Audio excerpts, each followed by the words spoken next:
kayong paloloko. Ang masasamang kasama ay nakakasira ng magagandang ugali. Spend quality time with your children before it's too late. Ito ay hatid sa inyo ng MX3.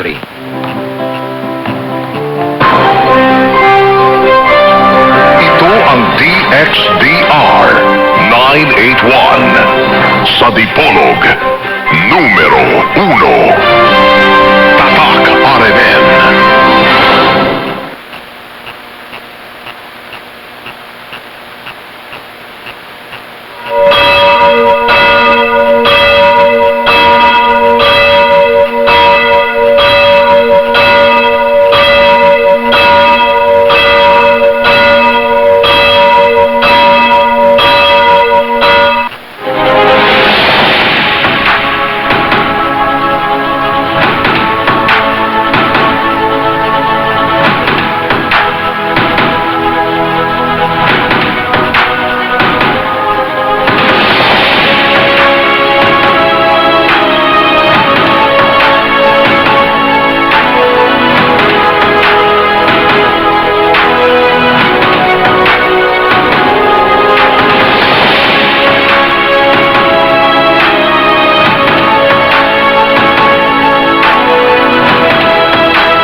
Okay, aniyan na usab ang tulumanon nga giuluhan ang kahayag sa pagtuong Katoliko. Uban gyapon ining ubos ninyong alagad sa mong tulumanon, Silbert Donduyano Sr. alias Veritas. Sige apon ang makauban na doon din sa istasyon ng atong mga kasama sa technical side, si kasamang Radyoman Danny Luod ug usab si kasamang Radyoman Dax Ilumba. Sa gawas si Rinaldo Cuenca ug usab si Kion Ilumbay. Pasiunang patimbaya sa gyapon sa atong amahan dinhi sa istasyon ng atong station manager si kasamang Edgar Dagumo uban na sa iyang mga kaubang mga radyoman. Maayong adlaw sa Ginoo ken ninyo o kanatong tanan. Ug usab, no? Sanglit karon pitsa utso sa bulan sa Setyembre. Ato na usab nga handumon ang adlaw nga natawhan sa atong inahan sa pagtuo, the Blessed Virgin Mary, no? Ang usa ka bulahan balaan nga babay nga nahimong inahan sa atong pagtuo sa Ginoo.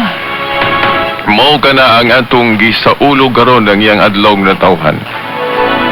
Happy birthday, Mama Mary.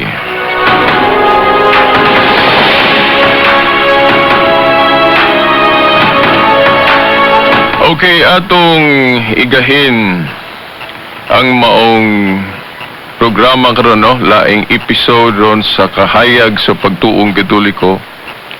Ato ning igahin sa maong pag-celebrate o paghandom sa iyang adlaw na tawhan.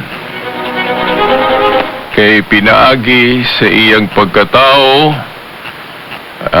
kung ato gyung sabton ang tibuok istorya sa kaluwasan, pinaagi kaniya nakabatunta og manunubos. So mao nga espesyal kini nga pagkababay. Now, mga igsuon, mga tinahod nga tigpaminaw, mga higala, ngano ba nga kita mga Katoliko gasaulog man og adlaw na tawhan kaniya, no? Birthday alang kaniya. Niya ang uban, wala man sila magsaulog. Boy, no, kung atong paminahon pod ang atong mga igsuon nga wala makighiusa nato sa maong pagsaulog, moingon sila wala manggod tagisugo, wala manggoy instruction di sa Biblia nga sa ulugon ang adlaw na tawhan ni Mary. Hasta pod ganito sa kanabang sa iyang anak nga atong Ginoo. Wala may instruction, wala man diya sa napulo ka sugo o anywhere o bisan nasa diya sa Biblia walay sugo nga sa ulugon ang ilang adlaw na tawhan. Mao na nga wala sila gasaulog. Pero angay ba na nato nga tamdan, angay ba na natong gamitong basihan? Kumo walay sugo diya sa Biblia litra por litra nga sa ulugon ang adlaw na tawhan ni Mama Mary, makaingon na ta nga dili gyud angayan ato ning sa ulugon? Now, simple lohika lang, simple logic lang. Ngano ba nga gasaulog ta og kaugalingon natong adlaw na tawhan? So mga nagsaulog, kay dili raman mga Katoliko ang nagsaulog og adlaw na tawhan, di ba? Bisan mga born again, Seventh-day Adventist o uban pa, na ako'y nahibaw-an, dili sila mga Katoliko pero gasaulog man po sila, gapasalamat man po sila og ilang mga birthday. Bisan na walay instruction, walay mabasa sa Biblia nga gisugo tang sa ulugon ni. Di ba?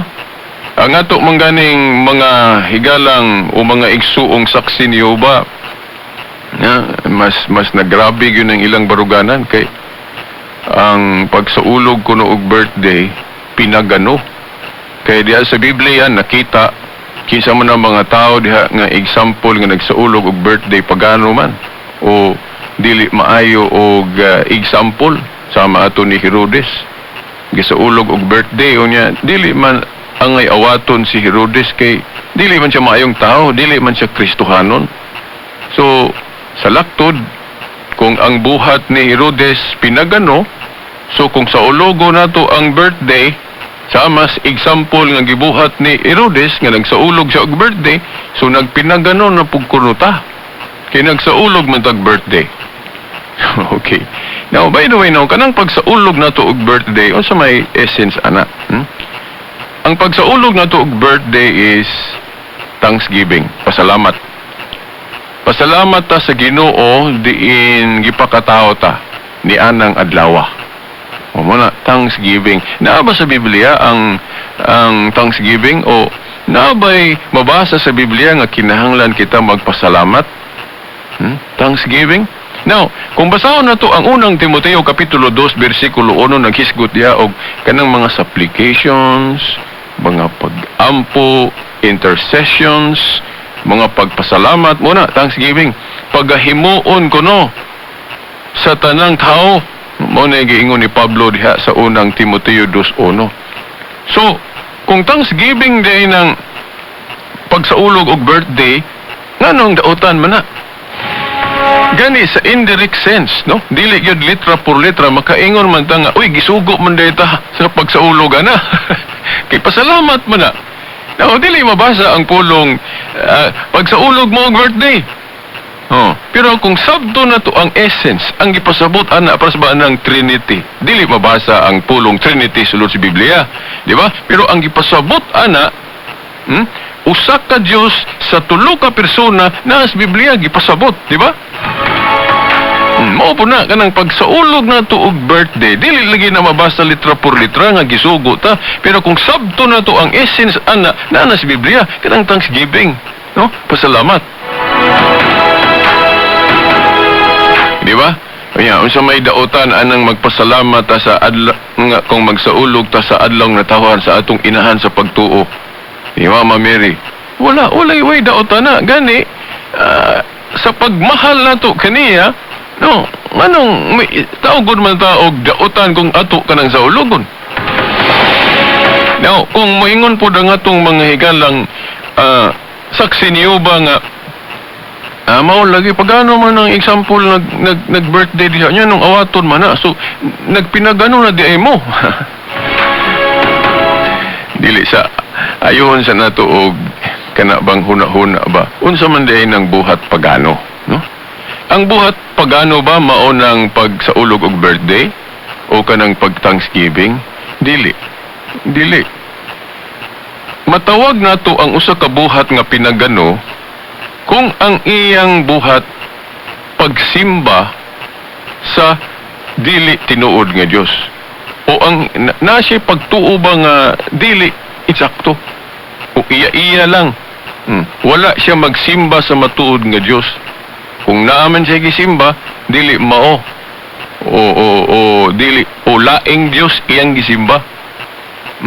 Kay wala man siya mag-ila o magsimba sa matuod nga Dios. So mo na usa sa paghulagoy nato sa pagano. So any nga buhat, any action nga ang gisimba lahi dili matuod nga Dios, mao na pinagano. Di ba?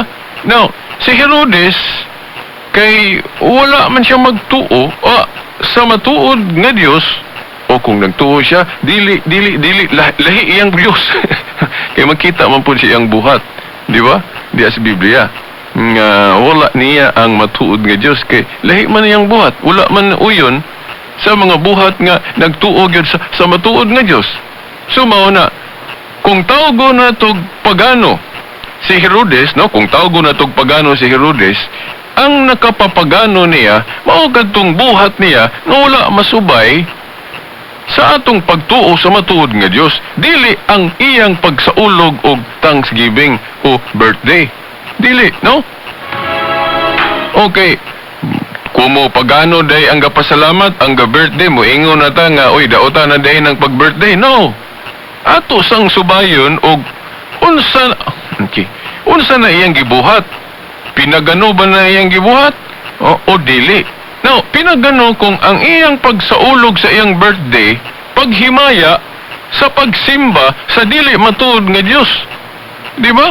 O kanang iyang pag-Thanksgiving, kanang iyang pasalamat, o kanang iyang pag-birthday, iyan ang gihimo alang sa pagsimba sa dili matuod nga Dios o sa bakak nga Dios, matawag na to nga kanang buhata pinagano. Pero kung magpasalamat ta sa matuod nga Dios, magsaulog ta sa matuod nga Dios, niya pagano day na.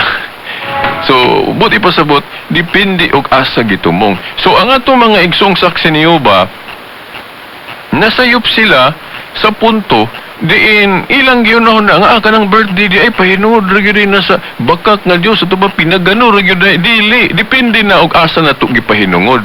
Parehas na ato pero na nang pagluhod ba nato ba? Kung muluhod ta, muyukbo ta sa matuod nga Dios, insakto na.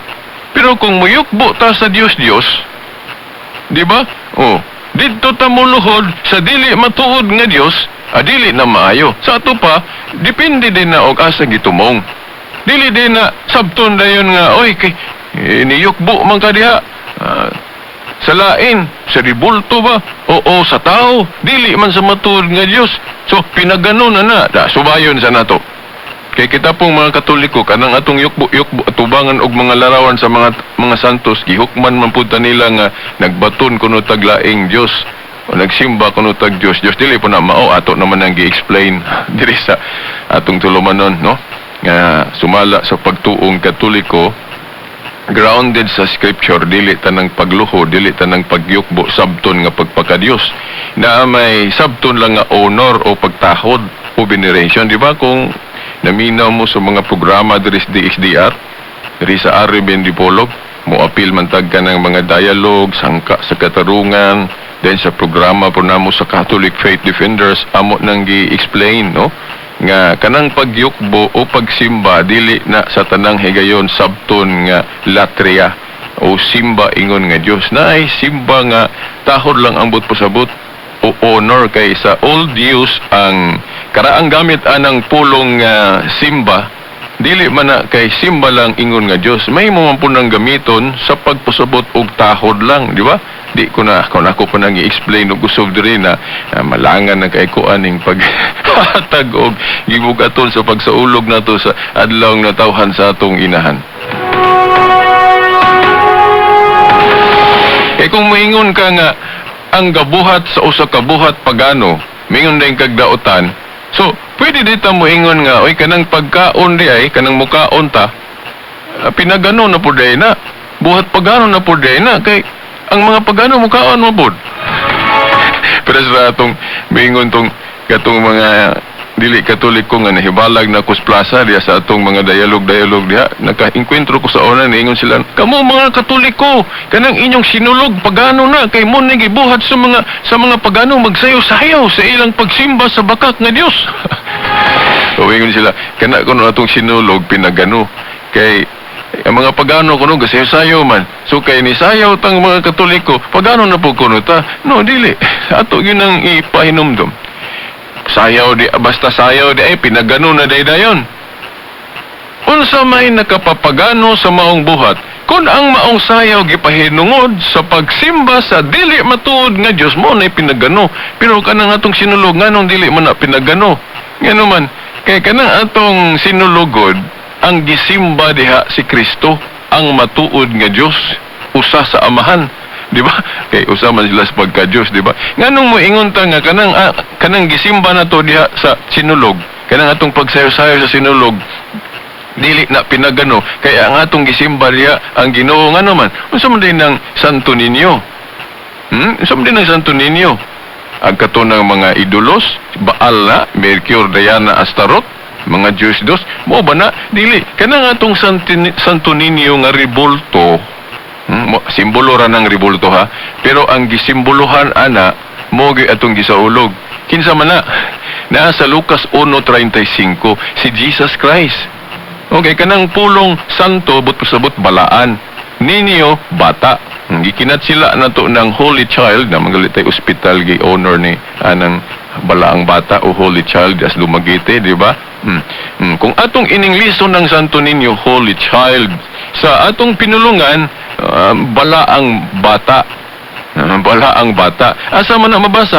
Lucas 1:35. Si Jesus Christ ng balaang bata diya, di ba? Si Jesus Christ sa iyang pagkabata. Ang uban mo ingon nganong handumon man ang iyang pagkabata nga nidako naman to si Kristo. Uy, dautan ba day handumon ang atong ang iyang pagkabata bisan kita man galing naaman tay paghandom sa dako na ta, naabot tay paghandom sa bata pa ta. Unsa may ebidensya kanang mga album na to, di ba? Naatay picture sa bata pa ta. Naabot tay picture dako na ta. Di ba? Usa man na sa paghandom, di ba? Makakita ta sa atong picture nga nag-edad tag 20 anyos. Oo, mo na atong handumanan sa maong picture. Kung makakita ta sa picture din, bata pa gyud ta nga kanang gikugos pa ta, sanggol pa ta. Mo na atong handumanan sa nianang idara nato, di ba? So kanang atong larawan ni Kristo sa iyang pagkabata. Gihimuan nato nagsimbolo. Dili man dautan sa Biblia kanang ang tumong nato sa paghimo og imahen o rebulto, simbolo. Unsa may example ana, no? O simbolo o representation. Na katong sa Exodo 25:17 hangtod 22 nga ang Dios nagpahimo og simbolo o representation sa anghel, di ba? Kay katong kirubin dito nga gipahimo sa Dios ni Moses, representation man to sa mga anghel. Di ba? Kaya unsa man din ng kirubin? Anghel. Sa ato pa, kung atong sabton, ang Diyos nagpahimo og representation sa anghel o simbolo sa anghel, mao tong kirubin. So mao po na, si Kristo kay natao man to, narabay uban maingon nga sa naa kuno sa Deuteronomio 4, ang Diyos dili kabuhatan og rebulto. Now, kung atong basahon ng Deuteronomio 4:15-16, di ba? Ang giingon sa Diyos diha, kay wala man siya nakita. So mao nang walay figure, walay imahen nga kabuhatan siya, kay wala man siya nakit. Pero sa bagong tugon God, ang ikaduhang persona sa Dios si Kristo nagpakita man, nagpakatao man. So kabuhatan na siya gribulto. Kaya nasa Colossus 1:15 ba na nga siya mao ang dagway o larawan sa Dios nga dili makita. So kay ang Dios ang ikaduhang persona nagpakatao man, so nakita naman, so kabuhatan na siya gribulto. Di ba? Masabot manggali na diya sa Juan 3:14. Katong giisa kuno nga bitin nga ribulto sa kamingawan nga atong mabasa sa Numeros 21, katong ribulto sa bitin kuno nga gisimbolo manggali sa mga doktor, di ba? Kanang mga simbolo sa doktor kanang naay tukon diha nga naay ga likos nga bitin. Di ba? Asa man na gikuha noon, gikuha na diya sa Numeros simbolo sa mga doktor na kanang ribultos bitin nang larawan sa maong bitin nga galikos das tukon, di ba? Giingon dia sa Juan 3:14 may ingon nga giisa to ni Moses tong ribultos bitin, ang anak sa tao kinahanglang iisa usab sa samang paagi. Now ang pag-isa gyud ni Kristo nga gitumbok katong iyang kamatayon sa krus. Ang representation nato ana, ang simbolo nato ana kanang mga krusipiho nato, di ba? So mao na ang parallelism na to, no? So masabot nga nga atong sabton, wala day gibawal. Wala day gibawal kung maghimo tag representation adtong pag-isa ni Kristo sa krus. Kay mo ang pudtoy pagluwas niya nato. Kung katong giisa ni Moses nga larawan sa bitin nga tumbaga, nagluwas to sa mga Israelita sa una, gikan sa ilang pagkanapaakan og bitin, no? Giisa gud to, no? Gipasundaya gud to. So kay ang katumanan ana sa bagong tugon mao man itong kamatayon ni Kristo sa krus, mao na nga mo nang gihandom na to. Di ba? So mao na unya kung mobalik po ta atong Santo Niño, atong gihandom ang pagkabata ni Kristo. Ang atong simbolo ana kanang Santo Niño na to. Nya dili na pagano ang atong pagsayaw ana kay si Kristo ang ayan man simbahon. Di ba? So mao na nga kanang ilang akusasyon nga kanang atong sinulog pinagano nasayop sila. No, mahimo lang ng pinagano kung kanang Santo Niño ang gipasabot ana Baal. O si Isiris o si Isis o kitsa pa ng mga Diyos diya. No. kanang Santo Niño na to si Kristo man na sa iyang pagkabata. Nya kanang atong ribulto representation na simbolo, no? Nya ang mga dili Katoliko god na nasayop sila kay kana kunong ribulto maoy atong gihimong Dios dili na mao. Misrepresenting na sa atong baruganan. Sipyat sila na, di ba? Sipyat sila kung maingon sila nga kanamang ribulto mo ay gidyos sa Katoliko dili oy. Kanang ribulto diha o kanang larawan diha representation na sa tinuod yun nga Kristo sa pagkabata pa niya, di ba? Indot unta kayo og atong i-expound niyo kayo, no? Kay ato maning i-connect pod sa atong ribulto isip representation sa atong inahan Mama Mary, di ba? Sumaw na nga karon magprosesyon gali ta sa iyang imahen, no? Pagpasidungog nato niya, no? So ato lang timan-an mga tinahod nga tigpaminaw ang matuod nga pagsaulog. Now para nako ang matuod nga pagsaulog og birthday sa atong mahal nga inahan mao ang paglipay niya. Now sa unsang paagi si Mama Mary malipay nato ron magtan-aw sa langit, no? Para nako kung atong gisunod tong iyang giingon diha sa Juan 2, katong sa kasal sa Kana ba? Katong sa kasal sa Kana, di ba doon na siya gipamulong? Ang giingnan niya mga tao dito nga bisan unsay isugo sa akong anak. O babae iyang term gigamit dito si paritapik kung atong hisgutan nga nung woman ang gigamit ni Kristo nga pulong. Nya atang ingon niya sa programa sa CFD kay moapil man ta karong alas 8 basin maisgutan na mo na o paninguhaon na mo maisgutan kanang pagka-woman niya, no? Nganong babae ang gitawag ni Kristo sa iyang inahan, no? At ang ininyo unyang alas 8 sa gabi atong i-discuss na. Now ato lang kuhaan og mensahe karon sa pagtapos sa atong programa. Ang tinuod nga paglipay nato sa atong inahan sa pagtuo kung atong masunod ng iyang giingon diya sa Juan 2 bisan unsay isulti isugo sa akong anak, buhatan ninyo. Now unsa may giingon sa iyang anak diri sa Biblia, no?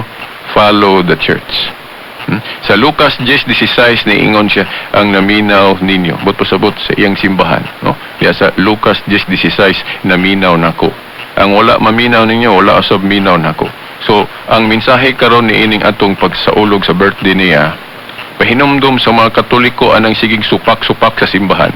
Gani niya mga debate ron sa kauluhan anang usa na mga bill nga ipasar diha. Mo challenge sila sa authority sa simbahan. Pahinumdum unsay giingon ni Mama Mary, buhata ang giingon isulti sa akong anak. Unsa may giingon sa anak?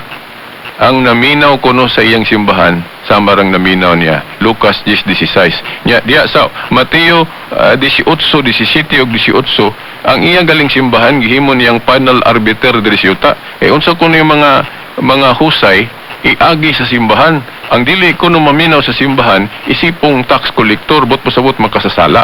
So kanang mga mga debate-debate diya sa Kongres, sa Senado, nga muagen sa simbahan, wala nila sunda si Kristo. Wala sunda ang giingon sa atong inahan nga gisaulog ron nga si Mama Mary nga unsa ipabuhat sa akong anak sunda.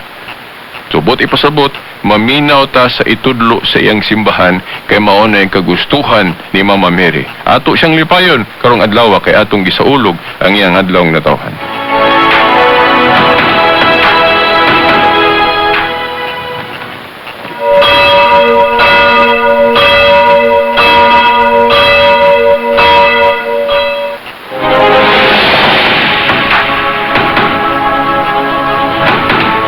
Okay, isang litwa naman dahigong panahon, sa ngalan na lang sa atong mahal nga inahan, nga atong gisaulog karon ng iyang birthday, Mama Mary, ug usab sa mga kadagkuan sa atong simbahan, sa atong obispo ug mga kaparian, hangtod sunod Domingo pohon sa mga oras ug istasyon. Sa ngalan sa Amahan, sa Anak, sa Espiritu Santo.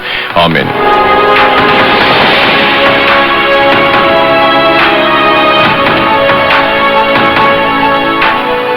TXDR, Tatak RMN. Magapaluod nga panghitabo sa kusina. Crime Against Hygiene. Sabi ko yak! Kung sa maning niya sa akong face! Kung saan man ako paghugas ng plato! Mrs. Ang mga nahabiling sa plato, ibalik lang sa sponge dito sa paste. Basig kung unsa na mo pilit sa taste. Yan! Mas hygienic ra mag-Joy. Ipatulo diretso sa sponge. Ug for 99.9% germ removal, mag-Joy Antibac. Nga naman, Kalipyo na mag-joy! Huwag ka naghas na hugasan! for hygienic dishwashing, mag-Joy. Also available, Joy Antibac. Ryan Bag versus Luis Manzano. Etong Marco, over sa choco. Sa akin, over sa choco ang cake. Pati feeling. Pati din pala bar mo? Fudgy Bar, now chocolatier. Kaya mas all-far sa sarap. Ryan Bag versus Luis Manzano. Etong Marco, over sa choco. Sa akin, over sa choco ang cake. Pati feeling.